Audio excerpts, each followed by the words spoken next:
Diane. Okay, great. So thank you, Cheryl, for the introduction. You got one factoid incorrect, however. Next year, it'll be 50 years in librarianship, which stuns even me, but that's the way it is. And yeah, Cheryl and I go way back with participation in large choral groups, large and small. And Mr. Murtha, I think I know you from Washington Revels.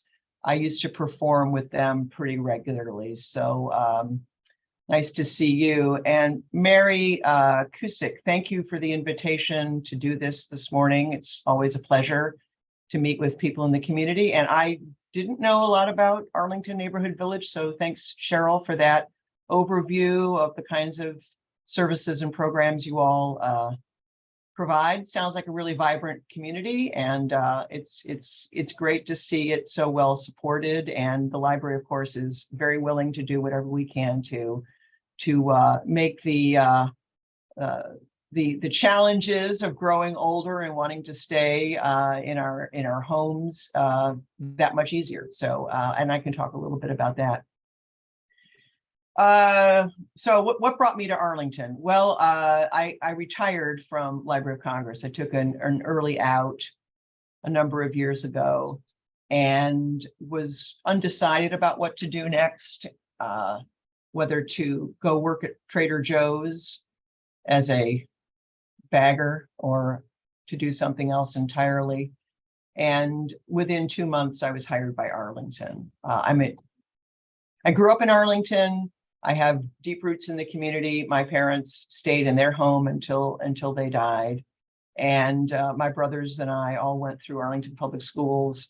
So I lived in Washington, D.C. for a number of years while I was raising my children and working at the Library of Congress. For me, coming to Arlington felt like coming home and giving back to the community I had benefited so much from. So public service, I've always worked in public service.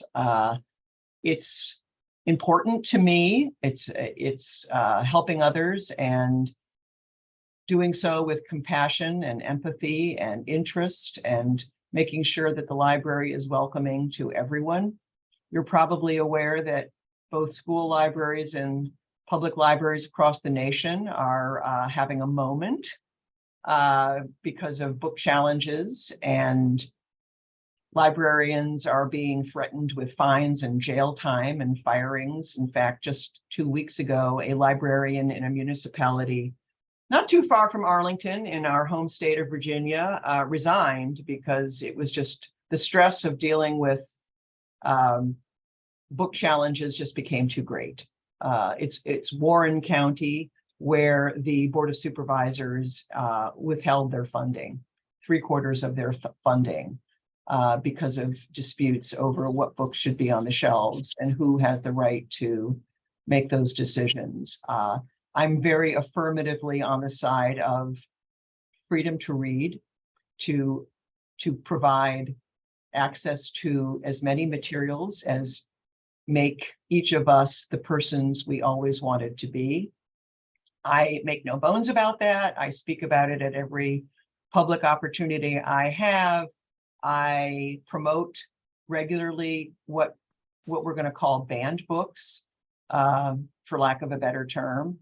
And I believe that our role in the community in a democracy is to provide free, unfettered access to information always and forever to everyone. Happy to elaborate on that further, but that's something that I feel very strongly about, and increasingly so. Statistics from the American Library Association have revealed that over the last year, the numbers of books challenged has reached an astronomical close to 2,000 filings, and that's unheard of. But if you read the newspapers, I'm sure most of you are aware of that. Thankfully, in Arlington, we have been relatively unscathed by some of those charges. That doesn't mean we release or relieve our commitment to making sure that everyone in the community knows exactly where we stand on this issue. Not just me, but for the county board, for example, and the county manager and his office have all been very supportive of the library's open policy of being open and welcoming to everyone. So that's kind of the framework. I'm happiest, how about that, when I can take questions, because you may have things on your mind that are, of interest to the rest of the members on this call. And I want to make this as productive as possible for everyone. So I prefer just to have you all throw questions at me, and maybe that will also spark some conversation. But again, it's your session. I'm a guest. So let me know how I can be most helpful. Well, one question I had was, there's been a huge growth in ebooks and, the transition away from physical books. I'm always happy to walk into the library and see that, physical books are still a big part of things, but how do you manage that, the balance between the various media that people are using to consume books and literature? Mm-hmm. Okay, that's a great question. We are still actively supporting and buying print as well as e-materials. We have not said, oh, well, the world is going digital, so we will too. We provide both, and we will continue to do so. I will say that during the pandemic, for obvious reasons, we saw a huge spike in audiobooks and ebooks. And I became a big fan of audiobooks. In fact, I now prefer audio to print. It doesn't mean I don't have too many print books at home and surrounding myself with them, but it does suggest that there is a reading public for all formats, and our position is that we will continue to support all formats. Let's see, there was another part to your question. I do have an annual budget, and the budget for the materials, I ask for more for that every year. I've been fortunate in the last couple of years to get one-time funding. One-time funding is great. It's kind of a stopgap. However, what would be even better is for money to be added to the base to be able to meet the reading needs of everyone in the community. But I think we do pretty well. And if ever you come to the library and discover that we don't have a book that you think we should have, I'm not talking about wait times. I'm talking about, I'm looking for, the latest and greatest book by Cheryl Beversdorf, and you don't have it. So we will research it, determine what the level of reviews, for example, have been on the book. Whether they're bad or good or indifferent doesn't matter, but we want to have books in our collections that have been peer reviewed by Publishers Weekly and New York Times and other kinds of sources. And we'll respond to the patron request and we'll bring in the book. That's true of anybody at any age. So the responsiveness of our team to make sure that the collections reflect the interest and the needs of the community are paramount in our collections development policy. If you ever want to know more about our collections development policy, we have lots of information on the website, but I think we do a pretty good job of responding to that, to the needs of the community. I'm not sure, I can't read. So what's happening is the questions are coming up in front of me and I'm having trouble keeping track. So is that your job?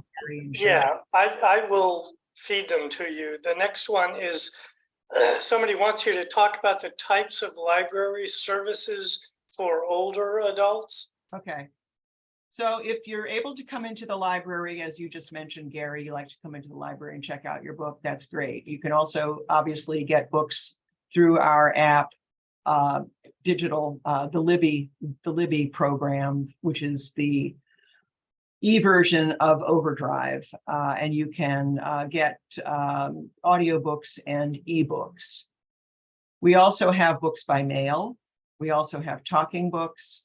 We also have interlibrary loan. So if you're aware of a title, for example, that is not owned by us, but is available in the region, we will get it for you. There is a cost involved, I believe. We've sometimes pulled some pretty esoteric things for people who are interested in, personal research. We don't ask why, we just try to get it. So books by mail, talking books, ebooks, and we do programs occasionally at Culpeper Gardens and at community centers where we can reach people in person without them having to go into the library. So Cheryl, I'm not sure if that covered what you were asking for. Yeah, no, that's good. I just wanted to, so folks know whether or not they can get to the library, they can't, what the mechanism for doing so is, and also the programs, because I know Jennifer, I think she's still there, Jennifer Odlum, and she is involved with, providing these tax preparation. Right. You do a lot of different kinds of things for older adults, and I think that's really important for this audience. Yeah. Thanks for the reminder about the taxes. That's an AARP program that we've supported. Well, I've been here 17 years and they've been here ever since I've been here, and probably prior. There's usually a couple of locations that are set up for in-person tax assistance. It's a really popular program, but we're also thinking about doing more financial literacy in general, not just necessarily for people who are older, but for people who are just starting out and want to understand how to start a savings program or how to do investments. So we're constantly looking at not just reader's advisory, here's a good book to read, or here's a book for your book club, but to really give people tools they need to maintain the kind of lifestyle that's important to them. Right. Thanks. The next question is, what's the deal with graphic books? What community reads them? How popular are they? Okay, so graphic novels are hugely popular, and not just with what one might think of as the kind of the usual reader, which would be teens and young people. They're read by all age groups, and they are a huge and growing part of publishing industry writ large. And if you haven't tried a graphic novel, I would encourage anybody on the call to pick one. My staff is certainly able to recommend some. They cover the gamut in terms of genres. There's romance, there's horror, there's sci-fi, there's superheroes. They're ones that are dealing with pretty tough coming of age kinds of topics. So some of you may be aware of the book Genderqueer, which has been on a lot of banned book lists, but it's a really moving graphic novel about one person's coming to terms with sexual identity. So it's for everyone. You may not like it. A lot of people find the format of pictures and artwork and text a better style for them to come away with a reading experience that they prefer to just straight text. So again, I don't personally read a lot of graphic novels. The ones I've read, I've enjoyed. My two sons, who are, Cheryl, I know you're not going to believe this, but one is 30 and one is 34. Wow. They're super avid readers, but it's a format that lends itself to all ages. And when we've had some of our graphic novel artists come and do programs in the library, I've seen a range of county demographics in terms of people who are coming to attend them. So it isn't a format. Don't think of them as comic books. They're novels with illustrations, and it's a different kind of storytelling, but it's no less important or literary. I was going to say the Post just ran an article on what they thought were the 5 best graphic novels, recent publications. So anybody that's interested might want to read that article and look at the pictures from that. Next question is. Well, I want to add, sorry, Gary, just one thing. Art Spiegelman, who wrote Mouse, which I think is probably one of the most important books of the last half century, is going to be in conversation with the library in late September. If you haven't looked at Mouse or read it, or you're not aware of it, I really urge everyone, because it's an incredible story about his parents and their experience of the Holocaust. And it's a tough read, but it's an important read. And it was an early example of taking a really difficult topic and making it more accessible than it might otherwise be, the story of the Holocaust and the impact on a family. Next question is, does the county plan to close the Glen Carlin Library? And if not, what are the plans for that library? So we have no plans to close the Glen Carlin Library. We are embarking very soon on a series of community conversations that will talk about library of the future. I think those of you who maybe noticed in the budget book that Mr. Schwartz, county manager, had asked the library to take on a set of conversations, community conversations about the future of the library, given that we do have a new location opening in Crystal City, probably in the next year. It's under construction now. We purchased a property on Columbia Pike that used to be the SunTrust Bank, not too far from the current location, which we share with schools.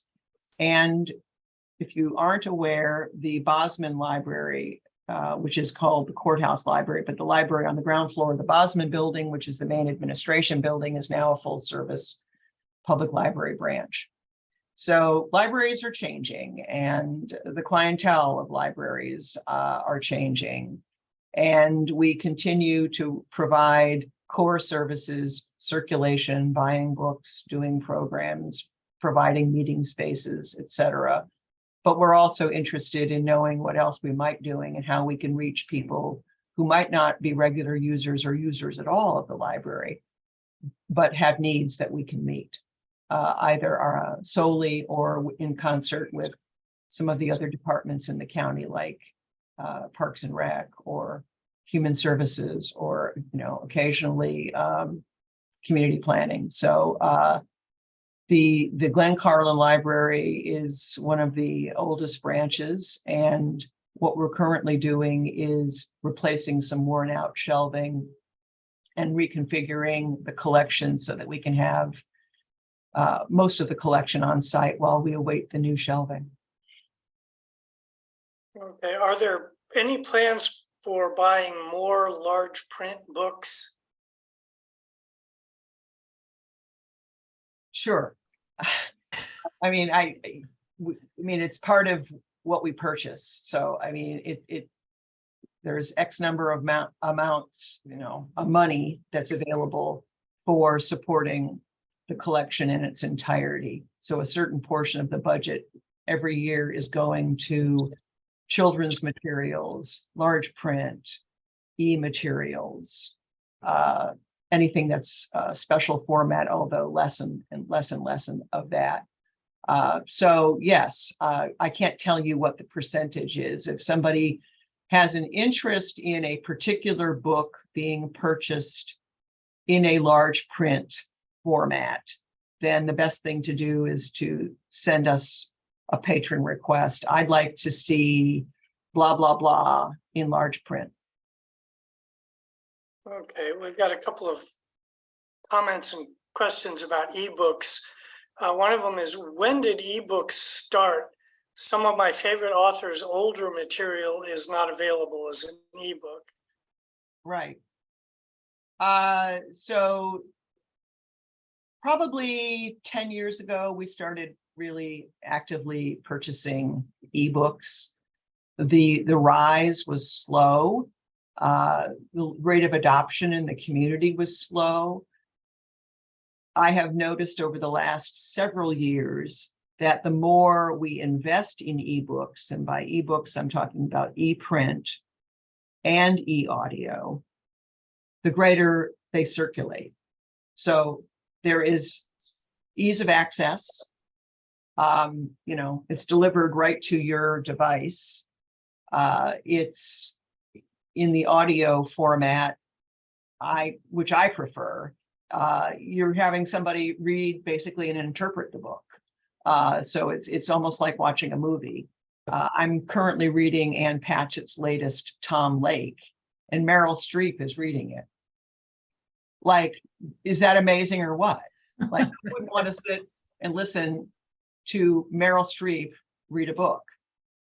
So I think it's for people who are, maybe more theatrically inclined. I mean, it's a great option. Cheryl, I know you love theater and performance, et cetera. So it's that kind of option. They are more expensive, and publishers have occasionally gotten into conflict with libraries about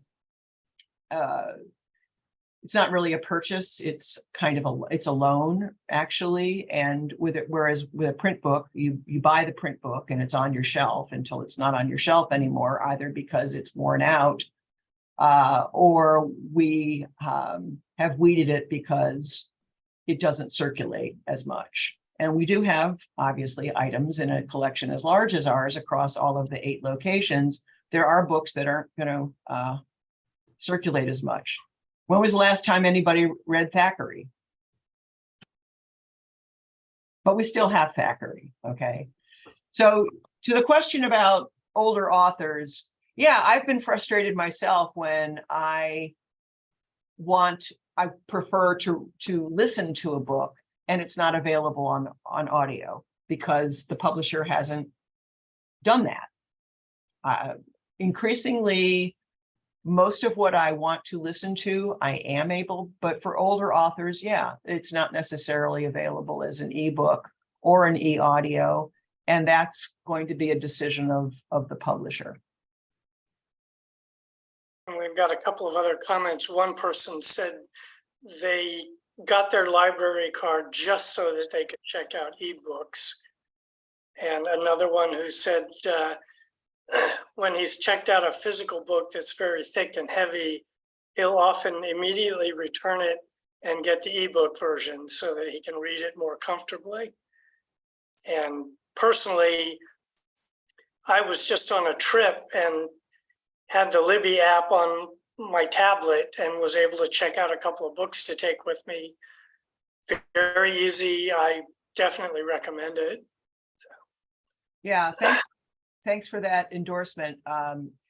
I borrowed a book not too long ago.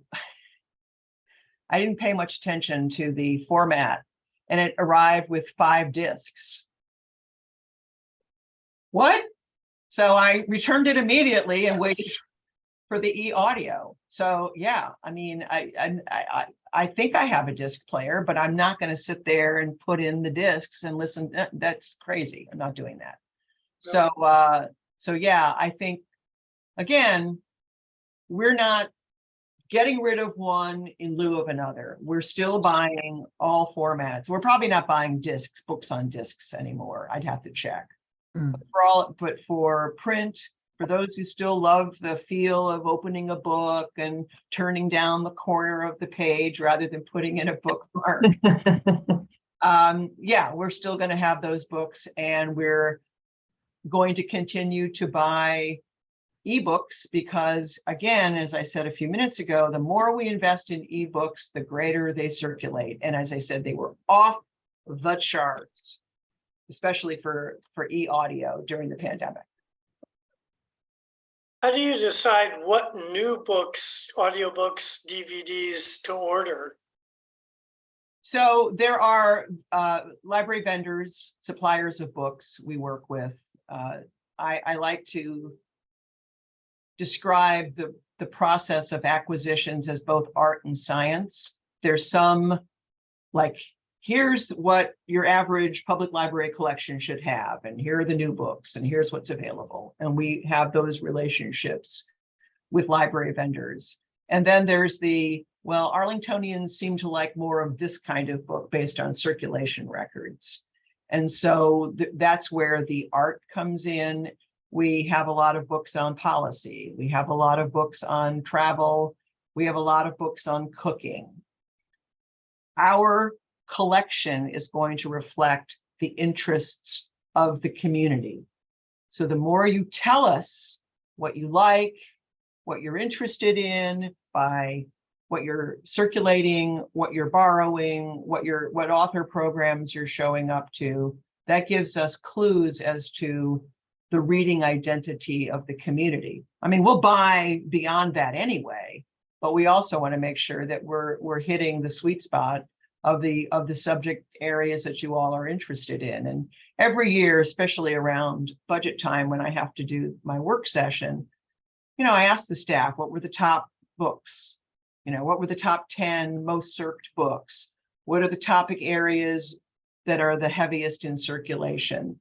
And, it's always good for us to know what is of interest to the community. And again, if you expect to find a book and don't, tell us. Diane, I would just ask, what about movies? I mean, you got a lot of DVD movies, foreign and adventure and whatever. How do you decide that? It's the same. We work with vendors. So we don't go through the Criterion catalog and say, oh, well, we want this and this and this and not that. That's not how library purchasing goes. I will say that the world is moving increasingly. 172 people. That's, I'm sorry, Cheryl, I'll get back to you, but this comment, yes, 172 people want the audio of Tom Lake. So what did I do? I went to Audible and I used one of my credits. Yes, I did not become one of the 172 because I was in a hurry to read it. Okay. But I'm usually in that line as well. To go back, Cheryl, increasingly people are looking towards streaming services. So if you haven't checked out Canopy, I encourage you to check out Canopy, because the way of the world is to have libraries provide streaming services. And for example, I know that DC Public has access to the Criterion collection.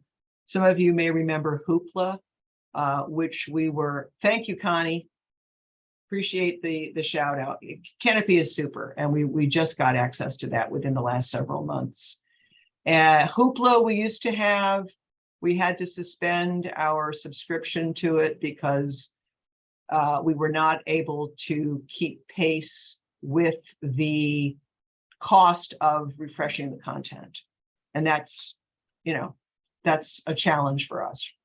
Canopy is a streaming service for audiovisual material. Lots of first run movies. No, you can't download Oppenheimer for those of you who want to do that now. But it's check it out. I think have a feature on the website and the app. How many of you use the library app, by the way? Yeah. And that's Canopy with a K, right? For those who are not familiar with it. Right. Canopy with a K. Check it out. The app and the website typically say what's new from, thank you, Edwina. Appreciate the shout out. We love the app too. On what's new on Canopy. what's featured, what can you download this weekend when you're looking for a movie to chill with. So don't look for Barbie, although it's an amazing movie. Don't look for Oppenheimer, also an amazing movie, but it's got a pretty rich collection. And that's our new streaming service to replace Hoopla, which went away some years ago. Got a comment here. Thank you for the banned books tote bags. I get a lot of good comments on mine, and I use it around my ban those books relatives. So, for those who don't know what she's talking about, it's not focusing, but it says, I borrow banned books. Yes, that's courtesy of the Friends of Arlington Library. And they also have a t-shirt that says, I read banned books. Banned Book Week is the first week of October. So for those of you who want to take a stand for the band, check out a banned book. We'll have lots of lists and titles available in displays throughout all of our branches, letting people know that if you don't stand up for freedom to read, we might not have it. Next question, are there reciprocal privileges with Fairfax County? And more broadly, do we have reciprocal privileges with other jurisdictions? Yes, and DC, Virginia, Northern Virginia libraries, I believe some Montgomery County libraries as well. So that's been a staple of the system that was in place before I got here. So yes, there's reciprocal borrowing. And there's also interlibrary loan if you need something beyond the metropolitan area. I had a couple of comments here on large type books, and one of them was wondering if the content of the book is ever edited down so that it will fit into a book that's still, physically easy to hold. Yeah, that would be a publisher question. The catalog record should say it's unabridged. So if it's unabridged, it's all there. That's the best answer I can give. Okay, this person says, sometimes I get a notification that a book I reserved is now available, but I no longer need it. There's no way to cancel the hold via the email I receive on my account. It would be great if you could change that, if there was a little button that says, oh, cancel that on the email. So just throwing that out. Yeah, okay. That is an interesting suggestion. You can do it on the app. So for those of you who are using the app, and this is our second version of the app, I cancel all the time. So, and that's what I use. I can look into whether or not we can add a button. Generally, those are canned messages that go through another system. So I don't know what the technical solution would be, but I will raise it with the staff. Okay, the next question is, the Central Library takes book donations on a continuing basis, right? Yes. Do you have any guidance for what books you would like people to donate and which ones maybe we should reconsider? Please, no National Geographics. Okay. May it rest in peace. But I mean, please. Generally, books that are gently used. I know it's tempting to want to get rid of the ones that got waterlogged in the basement flood, but all we're going to do is chuck it because it's not usable. To Pat Burke, absolutely no old encyclopedias. I mean, there's just no market for them. Textbooks, it depends on the kind of textbook. We don't have textbooks in the library. We don't collect them. But when I've worked the book sales, textbooks, particularly those computer programming, even some law textbooks. I know there's some there's got to be some lawyers on this call. Maybe your old textbooks. So I would say rule of thumb, gently used, in pretty good condition. No large runs of periodicals. Yes, we do accept DVDs. We still accept CDs for those of you who collect or have a large collection of CDs, music CDs. I ended up, only a librarian would do this. I put all of my CDs on hard drives. And what am I doing? I'm going to used CD stores and repurchasing the ones that I now have on hard drives, right? Like, what am I doing? Why didn't I just keep the CDs? But anyway. Magazine runs, it depends. Please know National Geographic. But like old Life magazines, pictures, because people use them for art projects and things like that. We don't take old newspapers. So please don't give us the 1969 moon landing, because we're not going to do anything with it. Those are all available on microfilm. So the basic rule of thumb is gently used. And if it's really not in the kind of condition that you want to keep in your own collection, then we're probably not going to want it either to resell. I hope that's helpful. Getting back to graphic novels, we got a comment here that there's a series by Neil Gaiman that's well regarded. It's called The Sandman, Right? which I've read, and I would agree. Classic. If you don't read any others, read that and Art Spiegelman's Mouse. Comment here, what's so nice about the Glen Carlin Library is that it is small and walkable and has story time for the kids. I also think the plantings outside are gorgeous. I agree. The plantings are courtesy of the master gardeners. I'd say that, let's see, all of our libraries are in an area where they are in walkable areas. Shirlington, Westover, Cherrydale, certainly, Aurora Hills, the newest branch. So they're all in walkable areas and they all have story time. Comment here, this person's sister used Canopy to augment her materials on drawing and painting. Awesome. So we're getting a number of thank yous to the library and you for having such an amazing system. So clearly everybody on this call appreciates what you're doing.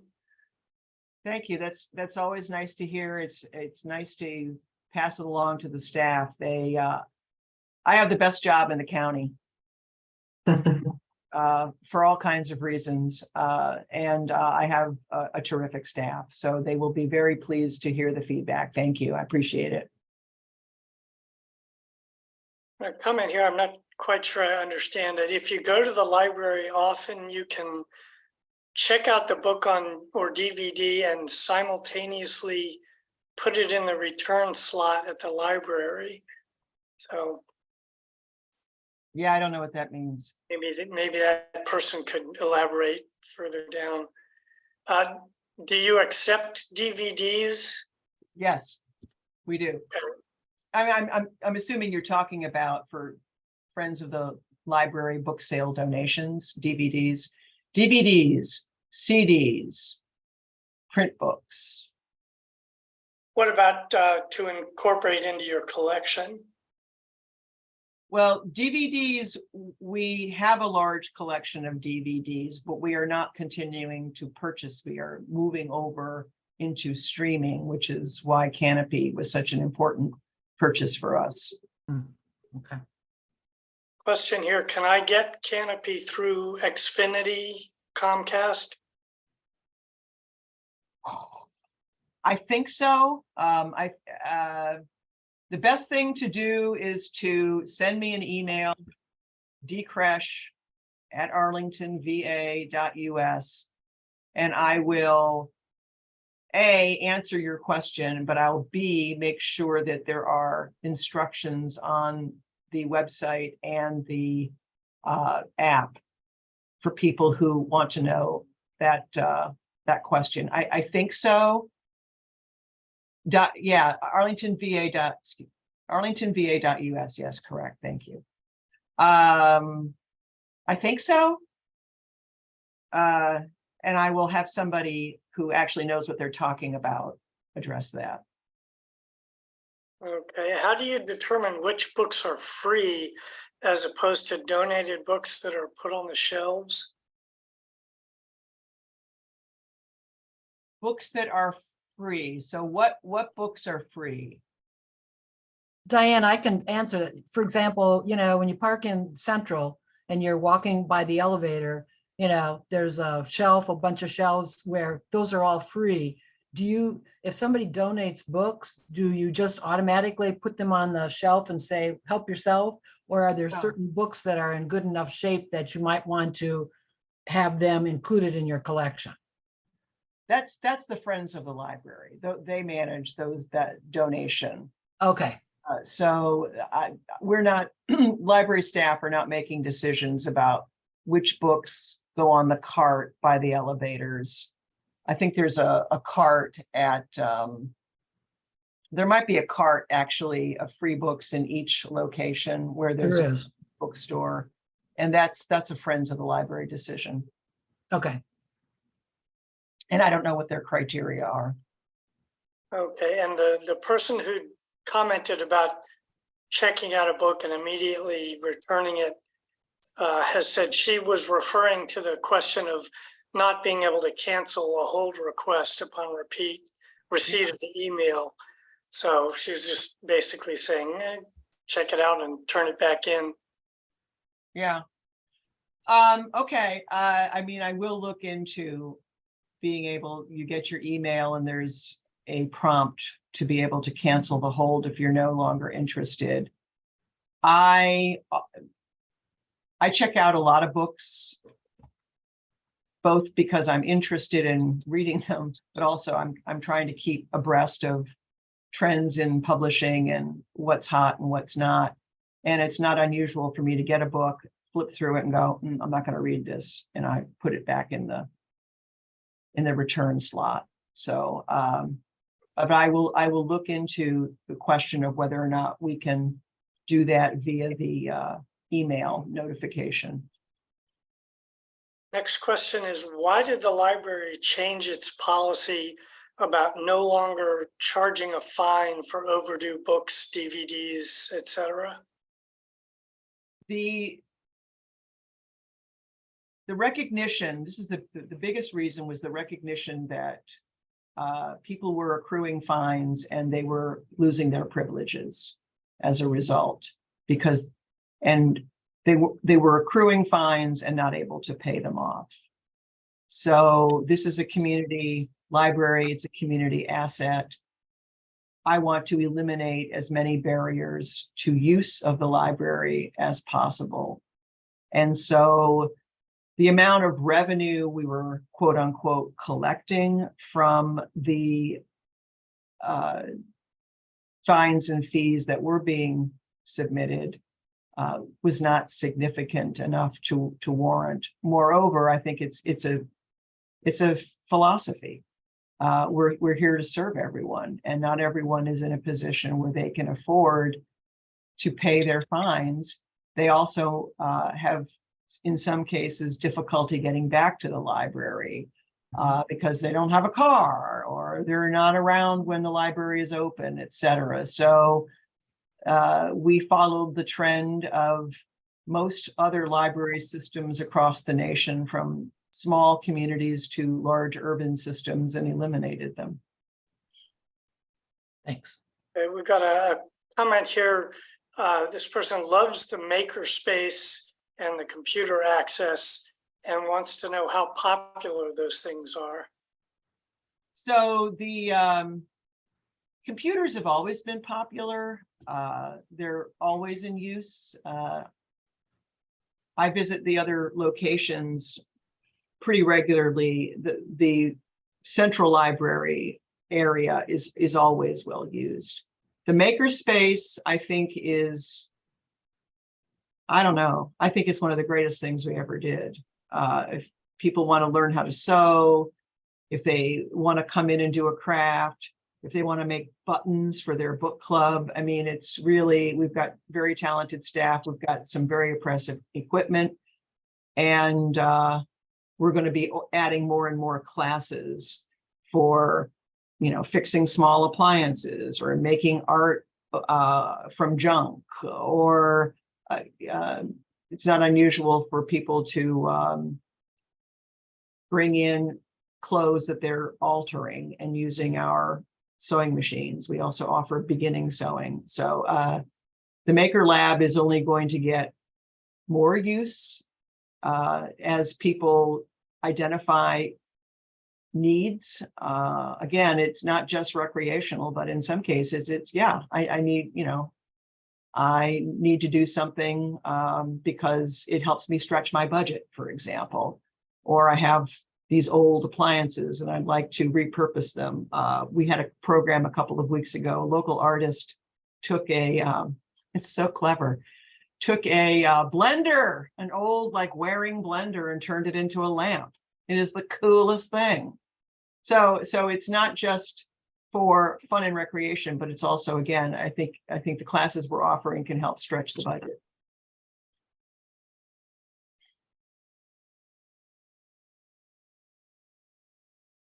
Okay. In that vein too, Gary, the shed sees a lot of use. I don't know if people borrow the gardening tools, but that's another community service that came out of the urban ag task force of some years ago. But the shed, the tool shed is a very popular resource. That's at Central. And we have some small tool lending program at the courthouse library. And we've got a comment here that people should know the Maker Lab, the Makerspace also has 3D printers. Yes. Anybody that's curious about that. We did an ANV field trip to the Makerspace shortly after it opened, and I think everybody that went was very impressed with it. I think it's great. I use it personally for my own little projects, and I've been teaching classes which are going to start and be once a month on collaging using paper and wood and 3D objects and stuff like that. So, but that's just one of many, many options that we're rolling out. Are you still doing the weekly repair clinics where people could bring in a broken object and one of the Makerspace experts would teach them how to fix it? I'm going to say I think so. It's our intention to continue offering that. The person who was doing that retired, and it's a question of staffing capacity, but I know it was a popular program. So if we're not offering it, it's our intention to resume offering it. I made a note, so I will check with the staff. Okay. Next question is, what times is the Arlington History Office open? So currently they're on a schedule of an appointment, and the plan is to reopen them so that they'll be available 5 days a week, just as the rest of the library is. The Center for Local History is physically located in the in the central library on the ground floor. So the plan is to reopen it. So if somebody wants to make an appointment, who do they call? There should be an appointment form on the county website for Center for Local History. Okay. They can also call the center and leave a message. I'm sure there's also, I'm not sure. I know there is a phone number for the center, and if it's not easy to use the form or to make an appointment by filling out something, then call the number. And if you don't get a response, I need to know that. So send me an email. Okay, got a comment here. Somebody tried to look up Arlington County Library and ended up getting the library in Arlington, Texas. So everybody needs to be aware of that. That's tricked me up once or twice too. Yeah, there's also Arlington, Massachusetts and Arlington, Illinois outside of Chicago. So yeah, it's helpful to say Arlington, VA. It tripped me up too. Especially when I saw the flag of Texas. What? What's that doing there? So what things are coming up for the library that you're especially excited about? I'm always excited about the author series, the Arlington Reads. We have the Art Spiegelman talk in late September. We have a conversation with the author, Matt Desmond, who wrote Evicted and Poverty by America. He's coming at the end of September. September is Library Card Month. So we usually do a big push to get people to sign up for their library cards. Of course, if you get a library card, you never use it, then we need to know why. Are we not offering programs or things that you're interested in? And let's talk about that. Banned Book Week is another fly the flag for freedom to read. So we will have programming and some related activities. I'll probably do a recorded message that will get 1 million views on Instagram. No, I have not yet gone viral, but there's always hope. Next year is the 100th anniversary centenary of the birth of James Baldwin. So our spring author programs will be the legacy of Baldwin. And then in the fall, we will pick up with what my Afrofuturist authors. So it's another opportunity to explore different genres. There'll be plenty in our media and our marketing about those programs. So I'm always really interested in those, and both as a reader and as somebody who enjoys interviewing authors and talking to them about literature and the role of libraries, the role of libraries in democracy, the role of libraries in this community, why reading and being exposed to a variety of points of view is important and something we should cherish, as opposed to trying to tear down and or limit. Let's see, other things I'm excited about. I'm excited to see the makerspace grow. I'm excited to see the courthouse library take off. I'm looking forward to the opening of this Crystal City Library.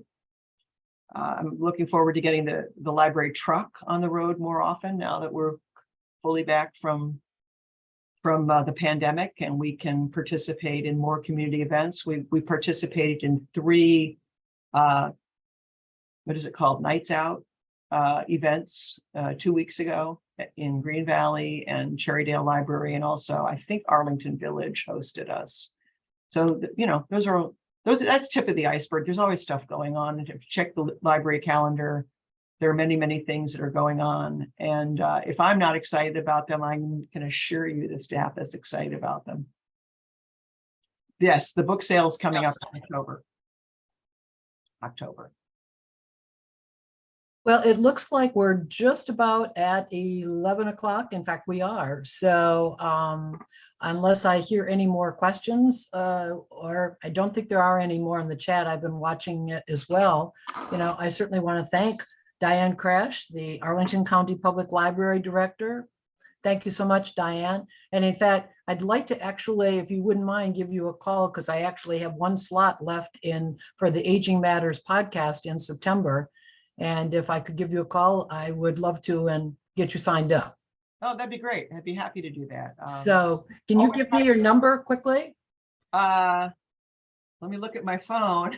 Hang on, let me stop the recording first. Okay, stop the recording.